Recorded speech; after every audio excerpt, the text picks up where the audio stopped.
Hello साथियों, कैसे हो आप सभी। मैं हरबेंद्र एक बार फिर से आप सभी साथियों का अपने परिवार हर क्लासेस 24 में आपका स्वागत करता हूं। जितने भी अभ्यर्थी जो बीएसएफ हेड कांस्टेबल की वैकेंसी का वेट कर रहे थे, उनके लिए बहुत ही बड़ी खुशखबरी की बात है कि उनकी वैकेंसी आ चुकी है। और आप इस वीडियो को बहुत ही ध्यानपूर्वक से देखें। इस वीडियो में हम बात करेंगे आपकी यानी इसकी जो प्रोसेस है वो किस तरह से है, और इसके जो फॉर्म की यानी डेट है वो कब से शुरू है और कब से आप इसमें फॉर्म भर सकते हैं। उसके अलावा इसमें बताएंगे कि इसमें यानी फिजिकल कैसे क्या मांगा गया है। उसके अलावा आपको इसमें बताएंगे एज लिमिट क्या है। उसके अलावा आपको बताएंगे इसमें आपकी डॉक्यूमेंट क्या क्या चाहिए। उसके अलावा आपको इसमें बताएंगे कि आपके यानी सिलेबस क्या क्या है और इसकी प्रोसेस क्या क्या है। उसके अलावा आपकी यानी नेगेटिव मार्किंग इसमें एग्जाम में है या नहीं है, ये यानी सभी यानी चीज़ों के बारे में इसमें डिस्कस करेंगे। और ये वीडियो आपके लिए बहुत ही यानी महत्वपूर्ण होने वाला है, इसलिए इस वीडियो को बहुत ही ध्यानपूर्वक से शुरू से लेकर के एंड तक देखें और एक भी यानी आप यानी पॉइंट को ना छोड़ें, क्योंकि प्रत्येक पॉइंट आपके लिए महत्वपूर्ण है। इसलिए शुरू से लेकर के एंड तक इस वीडियो को बहुत ही ध्यानपूर्वक से देखें। और यदि आपने अभी तक अपने इस यूट्यूब चैनल को सब्सक्राइब नहीं किया है तो कृपया सब्सक्राइब जरूर कर लें, क्योंकि यदि आप सब्सक्राइब कर लेंगे तो इसी तरह की जो महत्वपूर्ण वीडियो लगातार अपने इस यूट्यूब चैनल पर अपलोड की जाएंगी वो सभी आपको नोटिफिकेशन मिलती रहा करेगी। इसलिए आप अपने इस यूट्यूब चैनल को जरूर सब्सक्राइब कर लें। और ये आपके लिए बहुत ही अच्छी वैकेंसी है, तो आप यानी इसमें जैसे समय रहते हुए ही अपना फॉर्म भर दें। अब जैसे अब बात कर लेते हैं सबसे पहले जो ये बीएसएफ की यानी वैकेंसी हैं, ये आपकी यानी border security force strives to have a workforce which reflects gender balanced and women candidates are encourage to apply. यानी जो वुमेन से उनके लिए भी इसमें वैकेंसी है और मैन यानी फीमेल मेल दोनों के लिए ये यानी वैकेंसी है। तो ये यानी बहुत ही अच्छी वैकेंसी है। और ये आपकी head constable radio operator and head constable यानी रेडियो मैकेनिक, यानी आपकी जो ये वैकेंसी है ये आपकी आरओ एंड आरएम की वैकेंसी है। किसकी वैकेंसी है? आरओ एंड आरएम की ये वैकेंसी है और ये बहुत ही अच्छी वैकेंसी है। और आपको बता दें कि ये आपके लिए यानी बहुत ही महत्वपूर्ण वैकेंसी है, इसलिए यानी आप इस वीडियो को बहुत ही ध्यानपूर्वक से देखें। इसमें एक एक बात आपकी बताई जाएगी जो आपके लिए यानी बहुत ही ज़रूरी है, क्योंकि बहुत से तो नए अभ्यर्थी उन्हें यही नहीं पता है कि जो ये आरएम जो आपके आरओ है उसमें यानी क्या क्या सिलेबस आता है, क्या क्या सिलेक्शन प्रोसेस है, वो सभी इसको बहुत ही अच्छे से देखें। उनके लिए ये बहुत ही हेल्पफुल वीडियो है। अब जैसे बात कर ले कि आपके इसके यानी फॉर्म किस डेट से यानी फॉर्म भरे जाना शुरू हो गए हैं। तो जो आपके फॉर्म है वो आपके 24/8/2025 से 11 PM से इसके फॉर्म यानी भरे जाएंगे। और उसके अलावा आपके क्लोज जो डेट है वो 23/9/2025 से 11:59 PM। आपको बता दें कि जो इसके फॉर्म है वो 24/8/2025 से यानी 11 PM से भर रहे जाना शुरू हैं और आपके 23/9/2025 तक इसके फॉर्म भरे जाएंगे यानी 11:59 PM तक। तो आपको बता दें कि आप यानी समय रहते हुए ही इसमें फॉर्म भर दें और ये बहुत ही अच्छी वैकेंसी है। और इसमें ये भी हम बताएंगे किस में यानी कैटेगरी में कितनी वैकेंसी है। पूरी वीडियो आप यानी एंड तक जरूर देखें। अब ऐसे बात कर लेते हैं इसका जो पे स्केल है उसके बारे में। पे स्केल कितना है? तो हेड कांस्टेबल जो रेडियो ऑपरेटर यानी आरओ है और उसके अलावा हेड कांस्टेबल आपका यानी रेडियो मैकेनिक आरएम है, उनका जो पे लेवल है वो पे लेवल 4 है। और ये जो वेतन शुरू है वो आपका 25,500 से लेके 81,000 एज पर 7th CPC जो एज यानी 7 पे स्केल है उसी के हिसाब से ये वेतन है। और ये 25,000 से लेकर के 81,100 रुपये तक है। उसके अलावा अदर अलाउंस भी हैं। These posts shall carry dearness allowance और राशन मनी अलाउंस, उसके बाद ड्रेस अलाउंस, उसके बाद administration from time to time special compensatory allowance, उसके अलावा while posted in specified border area free uniform, free accommodation और HRA, उसके बाद ट्रांसपोर्ट अलाउंस, उसके बाद LTC and any other allowance, इसमें मतलब अलग अलग प्रकार के जो आपके अलाउंस है वो सभी आपको मिलेंगे। In the force from time to time under rules instruction they will covered new pension scheme UPS as per central extraordinary person amendment rule 2003। आपको इसमें बता दें जो आपके अलाउंस है जैसे एचआरए, ट्रांसपोर्ट अलाउंस, उसका एलटीसी अलाउंस, उसके बाद आपका यानी फिर जो यूनिफॉर्म फ्री, उसके बाद एरियाज फ्री, और जो बॉर्डर एरियाज का मतलब यूनिफॉर्म है वो, उसके अलावा आपका स्पेशल कंपेंसरी अलाउंस, उसके बाद वाइल पोस्टेड स्पेसिफाइड जो बॉर्डर हैं या जो मतलब जैसे खतरनाक जगह वहाँ पर जो आपका जो अलाउंस है वो सभी यानी इसमें आपको मिलेगा। तो ये यानी बहुत ही अच्छी वैकेंसी है, तो आप इसे ज़रूर यानी ध्यान रखिए कि इसमें क्या क्या यानी पे स्केल है और क्या क्या और आपको अलाउंस मिलेंगे।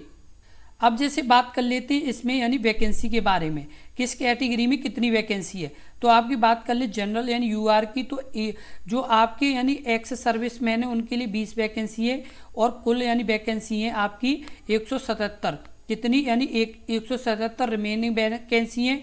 और departmental vacancy BSF serving personal वो आपकी 171 हैं और आपकी जो वैकेंसी है वो आपकी 276 वैकेंसी है। उसके बाद ईडब्ल्यूएस की यानी 4 वैकेंसी एक्स सर्विसमैन की, और उसके बाद जो आपकी यानी रिमेनिंग वैकेंसी वो 38 हैं और आपकी यानी वैकेंसी है 59 वैकेंसी है। उसके बाद बात कर लें आपकी यानी ओबीसी की, जो आपकी 25 वैकेंसी हैं और 34 वैकेंसी यानी आपकी सीए की हैं, सीए के लिए। और उसके बाद आपकी यानी रिमेनिंग वैकेंसी आपकी 225 है, कुल आपकी 350 वैकेंसी है। उसके बाद बात कर ले आपकी एससी के लिए, तो 9 एक्स सर्विसमैन के लिए 81 आपकी रिमेनिंग वैकेंसी हैं और 32 आपकी डिपार्टमेंटल यानी वैकेंसी हैं। किस तरह की वैकेंसी है? डिपार्टमेंटल वैकेंसी हो, कुल वैकेंसी 127 वैकेंसी है। उसके बाद एसटी के लिए 7 वैकेंसी एक्स सर्विसमैन, उसके अलावा रिमेनिंग वैकेंसी 63, और उसके अलावा आपकी यानी 24 departmental vacancy BSF serving personal, जो आपकी यानी कुल 98 वैकेंसी हैं। और टोटल जो आपकी यानी वैकेंसी एक्स सर्विसमैन की 65 हैं, 34 सीए के लिए, 584 आपकी रिमेनिंग वैकेंसी हैं और 227 आपकी departmental vacancy BSF serving personal के लिए ये हैं। और जो टोटल वैकेंसी वो आपकी 910 है। कितनी? 910 हैं, जो ये आपकी रेडियो ऑपरेटर की हैं। अब बात कर लें आपकी यानी हेड कांस्टेबल आरएम की, जो आपके यानी जनरल की है, वो आपकी हैं 5 वैकेंसी एक्स सर्विसमैन के लिए और 41 वैकेंसी रिमेनिंग वैकेंसी हैं। उसके अलावा जो आपकी यानी कुल वैकेंसी है वो आपकी कितनी है? 64 वैकेंसी है। कितनी? यानी 64 वैकेंसी है। उसके अलावा बात कर लें एक्स सर्विसमैन की, तो आप वो ईडब्ल्यूएस की, तो ईडब्ल्यूएस में एक्स सर्विसमैन की आपकी 1 वैकेंसी है और उसके अलावा 10 वैकेंसी रिमेनिंग वैकेंसी हैं और आपकी यानी कुल वैकेंसी आपकी 16 वैकेंसी है। उसके अलावा बात कर लें आपकी ओबीसी के लिए, यानी जो आपकी यानी वैकेंसी कैटेगरी वाइज हैं वो 6 वैकेंसी हैं। उसके अलावा एक्स सर्विसमैन के लिए और आपकी यानी 8 वैकेंसी हैं आपकी सीए, और आपकी यानी 52 वैकेंसी रिमेनिंग वैकेंसी, और आपकी यानी कुल वैकेंसी है वो है आपकी यानी 82 वैकेंसी है। कितनी वैकेंसी? और ये जो डिपार्टमेंटल वैकेंसी हैं ये आपकी यानी अलग अलग उसके लिए यानी ये डिपार्टमेंटल बीएसएफ सर्विंग के लिए है। और उसके अलावा आपकी बात कर ले ओबीसी की तो आपको बताई दी है। उसके अलावा एससी के लिए आपकी यानी 2 एक्स सर्विसमैन के लिए और 18 यानी रिमेनिंग वैकेंसी हैं और आपकी यानी डिपार्टमेंटल वैकेंसी 7 हैं, कुल आपकी यानी 28 वैकेंसी है। उसके बाद बात कर लें एसटी की, तो 2 वैकेंसी एक्स सर्विसमैन की और आपकी 13 वैकेंसी रिमेनिंग वैकेंसी हैं और 5 वैकेंसी आपकी किस तरह की? डिपार्टमेंटल वैकेंसी हैं बीएसएफ सर्विंग पर्सनल के लिए, जो आपकी कुल वैकेंसी हैं वो आपकी हैं 21 वैकेंसी। यानी एक्स सर्विसमैन की जो वैकेंसी है वो कुल आपकी यानी 16 वैकेंसी हैं, 8 आपकी सीए के लिए और उसके अलावा आपकी 134 रिमेनिंग वैकेंसी हैं और आपकी डिपार्टमेंटल जो बीएसएफ सर्विंग के लिए वो आपकी 53 वैकेंसी हैं और जो यानी टोटल वैकेंसी है वो आपकी 211 वैकेंसी हैं। कितनी वैकेंसी? 211 ये वैकेंसी हैं। उसके बाद आप बात कर लें फर्स्ट फेज, जो फर्स्ट फेस है PST और PET थ्रू RFID। जो सिलेक्शन प्रोसेस है, अब उसके बारे में बात कर लें कि सिलेक्शन प्रोसेस किस तरह से होगा। तो जो फर्स्ट फेस है वो PST और PET होगा। First date will be notified while issuing the e admit card for the first phase examination. यानी आपका जो पहला जो फेस है उसके लिए आपके यानी क्या होंगे, एडमिट कार्ड जारी किए जाएंगे। E admit card will be issued at least 3 days यानी 3 दिन पहले टू बी डेट एग्जामिनेशन। जब आपका यानी ये डेट आएगा उससे 3 दिन पहले आपको क्या होगा कि आपको यानी एडमिट कार्ड मिल जाएंगे। उसका all the candidates must have to qualify the first phase examination PST PET through RFID for appearing second phase examination CBT। यानी जो कंप्यूटर बेस्ड टेस्ट है उसके लिए वो क्वालिफाई कर जाएंगे। जो PST और PET क्वालिफाई करके फिर उनका क्या होगा यानी CBT यानी कंप्यूटर बेस्ड एग्जाम होगा। आपको बता दें कि सबसे पहले जैसे आपके यानी जो आपका यानी PST PET होगा उसके 3 दिन पहले आपके क्या होंगे, एडमिट कार्ड जारी हो जाएंगे। 3 दिन बाद आपका यानी PST PET हो जाएगा। जितने भी यानी जो अभ्यर्थी यानी इसे क्लियर करेंगे उनका फिर क्या होगा कि आपका CBT यानी टेस्ट होगा, कंप्यूटर बेस्ड टेस्ट होगा। फिर उसके बाद बात कर लें सेकंड फेज। सेकंड फेज है computer based test. Computer based test will be conducted in English and Hindi medium. आपकी यानी 2 भाषाएं होगी, इंग्लिश और हिंदी भाषा, यानी 2 भाषा में आपका पेपर आएगा। Firm date will be notified while using admit card for the second phase examination. आपके क्या होंगे कि एडमिट कार्ड इसके भी जारी होंगे और जो एडमिट कार्ड है वो एग्जाम से 3 दिन पहले जारी होंगे। तो आपको ये चीज़ जरूर ध्यान रखनी है कि जो आपके एग्जाम के यानी एडमिट कार्ड है वो आपके यानी एग्जाम से 3 दिन पहले जारी होंगे। तो इस चीज़ का आपको जरूर ध्यान रखना है। अब जैसे बात कर लेते हैं selection process third phase. Third phase में document verification, dictation test and paragraph reading test for HCRO only, detailed review medical examination DRM RME। यानी क्या होगा कि आपका यानी जो डिक्टेशन टेस्ट होगा एंड पैराग्राफ रीडिंग टेस्ट भी होगा, यानी जो आपके यानी HCRO ओनली, यानी जो HCRO हैं यानी जो रेडियो ऑपरेटर हैं, हेड कांस्टेबल, उनका ये होगा। उसके अलावा जैसे firm date will be notified while issuing admit card यानी थर्ड फेज, इसके भी आपके क्या होंगे, एडमिट कार्ड जारी होंगे। Examination admit card will be issued at least 3 days यानी 3 दिन पहले आपके इसके एडमिट कार्ड जारी होंगे। और the sequence of third phase examination will be as under. यानी जो आपका तीसरा यानी जो एग्जाम होगा जिसमें आपके यानी डिक्टेशन टेस्ट होगा, उसके बाद पैराग्राफ रीडिंग टेस्ट भी होगा जो आपके RO की जो वैकेंसी रेडियो ऑपरेटर की उनके लिए। उसके बाद बात कर लें आपके document verification. Document verification candidate declared disqualify in the document verification will be not be allowed to appear in dictation test and paragraph reading test for SC यानी RO candidates only DME RME। यानी आपको बता दें जो यानी जैसे declared candidate यानी जो डिस्क्वालीफाई इन द डॉक्यूमेंट, जैसे document verification will be not be allowed, यानी वो अपीयर भी नहीं होंगे यानी डिक्टेशन टेस्ट के लिए और ना ही पैराग्राफ टेस्ट के लिए। जो RO यानी हेड कांस्टेबल RO के लिए जो आपके यानी डिक्टेशन टेस्ट होगा और पैराग्राफ टेस्ट होगा उसके लिए यानी वो क्वालिफाई नहीं करेंगे यदि उनके यानी क्या है यानी डॉक्यूमेंट वेरिफिकेशन में यदि कोई भी यानी जैसे क्या होता है यानी गलती पाई जाती है, कोई भी यानी प्रॉब्लम होती है तो उसके लिए वो क्वालिफाई नहीं करेंगे। डिक्टेशन टेस्ट फिर होगा आपका एंड पैराग्राफ रीडिंग जो टेस्ट होगा जो आपका यानी किसके लिए, हेड कांस्टेबल रेडियो ऑपरेटर के लिए ओनली।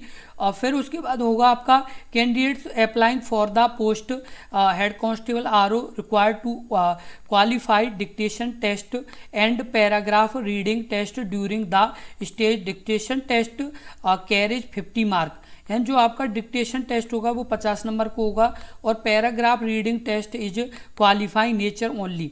यानी जो पैराग्राफ रीडिंग टेस्ट है वो केवल आपका क्या होगा कि आपको पैराग्राफ यानी क्या करना है, आपको क्वालिफाई उसे करना है। Is designed to check whether candidates can read paragraph loud and clear. यानी जो आपका पैराग्राफ है वो आप यानी क्लियर और एकदम तेज आवाज में पढ़ पा रहे हैं या नहीं पढ़ पा रहे।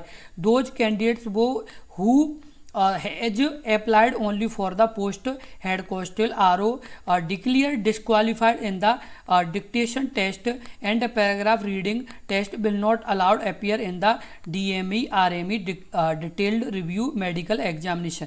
यानी जो यानी इसमें यानी जो डिक्टेशन टेस्ट और पैराग्राफ में यदि फेल हो जाते हैं तो उनका क्या नहीं होगा, यानी उनका यानी मेडिकल नहीं होगा, क्योंकि वो पहले ही फेल हो चुके हैं।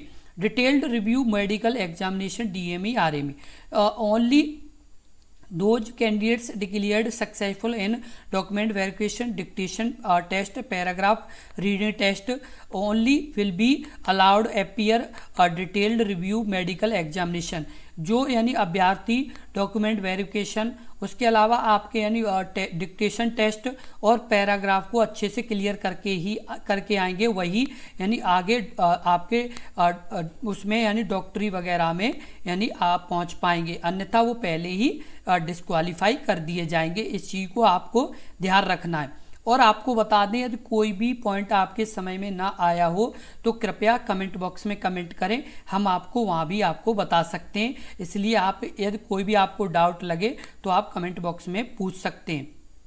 उसके बाद बात कर लें repetition of final result. Final result will be prepared head constable RO या जो रेडियो ऑपरेटर हैं, उसके बाद head constable RM radio mechanical separately merit will be prepared the following manner. यानी जो इसकी जो आपकी मेरिट है वो अलग अलग जैसे बनाई जाएगी। सबसे पहले जो SC यानी head constable RO radio operator हैं, total mark obtained in the computer based test 200 marks plus dictation test 50 mark out of the 250 mark subject qualifying in the paragraph reading test. यानी जो आपके हेड कांस्टेबल RO यानी radio operator का जो है process, उसमें यानी 250 नंबर का आपका पेपर होगा, उसके हिसाब से आपकी मेरिट लगेगी। और जो हेड कांस्टेबल RM है यानी जो रेडियो मैकेनिक है, उनका total marks obtain computer based यानी 200 नंबर का जो पेपर होगा उसी से उनकी मेरिट लगेगी। यानी आपको ये ध्यान रखना है जो रेडियो ऑपरेटर के लिए फॉर्म भरेंगे उनका 250 नंबर का पेपर होना है, और जो आपका केवल जो रेडियो मैकेनिक के लिए भरेंगे उनका 200 नंबर का केवल CBT टेस्ट होगा। उसके बाद बात कर लेते हैं एकेडमिक क्वालिफिकेशन। जो SC यानी RO के लिए पास इन इंटरमीडिएट 12th स्टैंडर्ड और एविलेंट यानी equivalent with physics chemistry and mathematics from recognise board university institution as regular student will aggregate 60% marks physics chemistry and maths subject. यानी जो स्टूडेंट 12th पास कर चुके हैं वो भी फिजिक्स केमिस्ट्री मैथ से, और यदि उनके फिजिक्स केमिस्ट्री मैथ में 60% मार्क हैं वो आपके हेड कांस्टेबल रेडियो ऑपरेटर में फॉर्म भर सकते हैं, इसमें स्पष्ट बताया गया। उसके बाद मैट्रिकुलेशन और equivalent form recognise board 2 years industrial training institution certificate यानी ITI। यदि कोई भी जैसे अभ्यर्थी है जिसके पास मैट्रिकुलेशन है उसके साथ साथ ITI यानी रेडियो टेलीविज़न में या इलेक्ट्रॉनिक इंजीनियरिंग या कंप्यूटर ऑपरेटर या प्रोग्रामिंग असिस्टेंट और data preparation and computer software और जनरल इलेक्ट्रॉनिक्स, उसके अलावा इंजीनियरिंग और data entry operator from recognise board, इनमें से यदि किसी से ITI वो हैं उनके पास या 2 वर्ष का सर्टिफिकेट है तो वो भी फॉर्म भर सकते हैं। उसके बाद बात कर ले हेड कांस्टेबल RM यानी रेडियो मैकेनिक। रेडियो मैकेनिक का pass intermediate 12th standard equivalent with physics chemistry and आपका mathematics from recognise board university institution as regular student with aggregate 60% marks physics chemistry and math. जो अभ्यर्थी head constable radio mechanic में form भरना चाहते हैं वो 12th पास हों, उसके अलावा यानी उनकी क्या हो फिजिक्स केमिस्ट्री मैथ में 60% मार्क भी हो, यानी 60% उनके यानी फिजिक्स केमिस्ट्री 12th में मार्क आए हों। अब मैट्रिकुलेशन की बात कर लेते हैं। Equivalent from recognise board institution and 2 years institution training certificate यानी ITI का रेडियो टेलीविज़न जनरल इलेक्ट्रॉनिक्स, उसके अलावा आपके ट्रेनिंग उसके अलावा computer operator, programming assistant, data preparation and computer software, electrician, fitter और information technology and electronic system maintenance and communication equipment, maintenance of computer hardware network, technical, उसके बाद mechatronics, data entry operator from recognise board. यदि आप इससे ITI किए हुए और आपके पास मैट्रिकुलेशन है तो आप यानी फॉर्म भर सकते हो, वो भी किसमें, हेड कांस्टेबल आपके रेडियो मैकेनिक में। अब बात कर लेते हैं आपकी एज लिमिट। एज लिमिट किस तरीके से है, तो आपकी यहाँ जनरल की बात की गई है और वो आपकी की गई है not be below 18 years over 25 year age on closing date online application. उसके बाद OBC की not below 18 years over 28 year age closing date online application. SC ST की not below 18 years over 30 years age closing date online application. यानी 18 से 25 वर्ष आपकी general की, 18 से आपकी 28 वर्ष किसकी, OBC की, उसके बाद 18 से 30 वर्ष आपकी SC और ST की कहा गया है। उसके बाद बात कर लेते हैं category wise. Schedule caste SC और शेड्यूल ट्राइब्स ST 5 वर्ष का यानी एज रिलैक्शन मिलेगा उन्हें। उसके बाद अदर बैकवर्ड क्लासेस यानी OBC को 3 वर्ष का। उसके अलावा एक्स सर्विसमैन के लिए आपके जो जनरल के लिए 3 वर्ष और उसके अलावा OBC के लिए 6 वर्ष, SC ST के लिए 8 वर्ष की यानी छूट है। उसके अलावा बात कर लेते हैं LDC willing GD personal of BSF candidates who have rendered not less than 3 years regular and continuous service as on closing date online application. उनके लिए आपकी UR और EWS की 40 ईयर ऑफ एज। उसके अलावा OBC की 43 वर्ष और एज। उसका SC और ST की 45 ईयर्स ऑफ एज। उसके बाद government employ who have rendered not less than 3 years regular and continuous service on closing date और ऑनलाइन एप्लीकेशन। जनरल की आपकी है 30 वर्ष यानी 30 ईयर ऑफ एज। उसके बाद OBC की आपकी 33 ईयर्स ऑफ एज और SC और ST की 35 ईयर ऑफ एज। और विंडो डाइवोर्स वुमेन यानी आपकी widow divorced women judicially separated and who are not remarried. General आपकी 35 वर्ष, OBC 38 वर्ष और SC ST 40 years of as.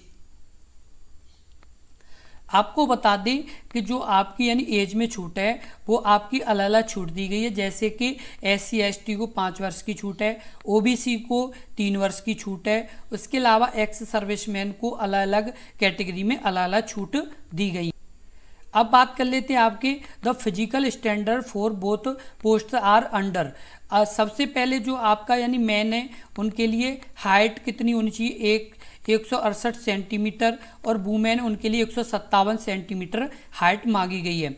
Note the minimum standard so related to height may be relaxed by 3 centimetre i from 168 centimetre to 165 centimetre in respect person belonging to the races namely Garhwalis, Kumaonis, Gorkhas, उसके बाद Dogras, Marathas, Sikkims persons hailing from Leh Ladakh Kashmir valley north eastern state and state of Himachal प्रदेश।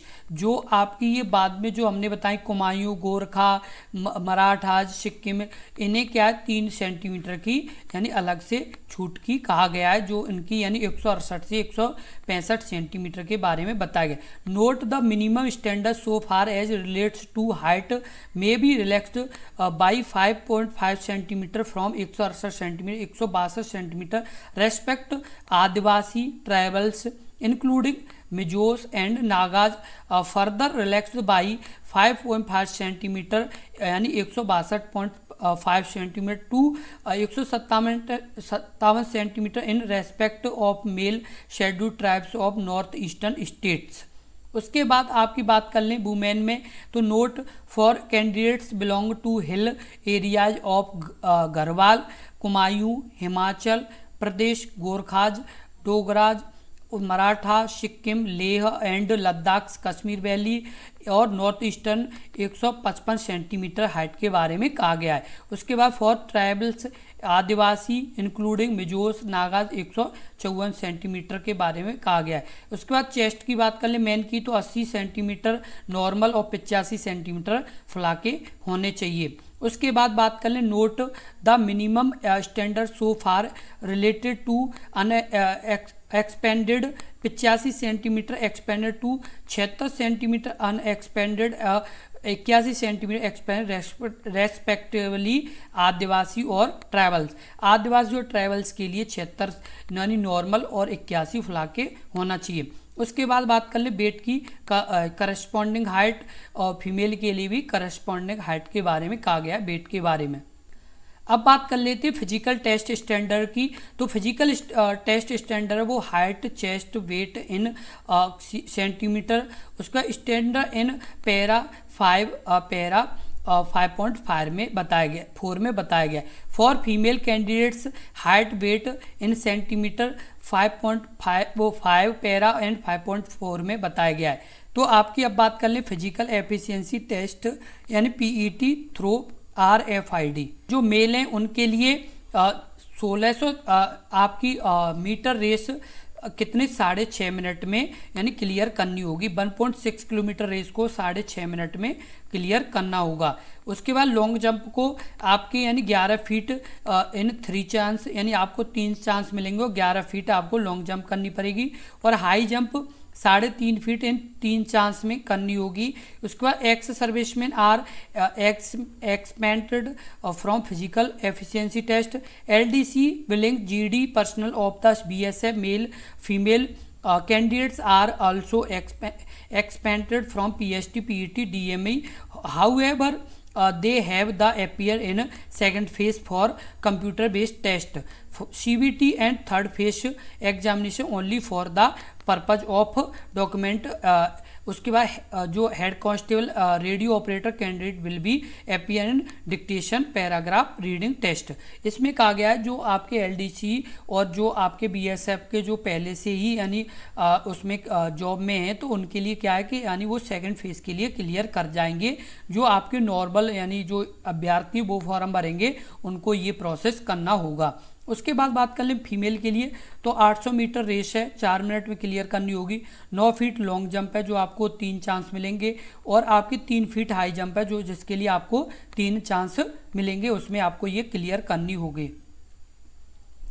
उसके बाद बात कर लें exam pattern की। Exam pattern है आपका पार्ट 1 फिजिक्स 40 क्वेश्चन होंगे और 80 नंबर के होंगे।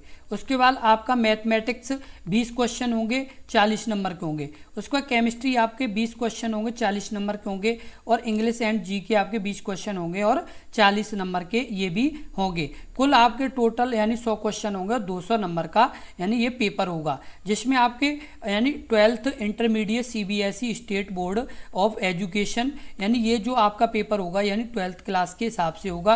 Current affairs, history, geography and general science के जो आपके जीके का कहा गया है वो आपका होगा। अब जैसे बात कर लेते हैं नेगेटिव मार्किंग की। क्या इस पेपर में नेगेटिव मार्किंग भी है? हाँ, नेगेटिव मार्किंग है। For every multiple choice question 2 marks 0.25 marks will be deducted for every wrong answer. यानी आपके 0.25 नंबर आपके काट लिए जाएंगे यदि आपका यानी एक प्रश्न गलत होता है और एक प्रश्न के आपको 2 नंबर मिलेंगे। तो आपको इस चीज़ को जरूर ध्यान रखना होगा। और जो आपका पेपर होगा वो आपका हिंदी और इंग्लिश में होगा। किसमें? हिंदी और इंग्लिश में ये होगा। Qualifying marks computer based test will be 38% for general, OBC, EWS और 33% SC और ST and 20% compensate appointment CA candidate के लिए। उसके बाद बात कर लें देयर इज नो प्रोविजन यानी provision for re evaluation of the computer based answer sheet. यानी आपको बता दें जो आपके यानी 38% यानी नंबर जनरल OBC के लिए क्वालिफाई करने के लिए और EWS के लिए और SC ST के लिए 33% और 20% यानी कंपनसेट है फॉर अपॉइंटमेंट जो CA किए हुए हैं उनके लिए।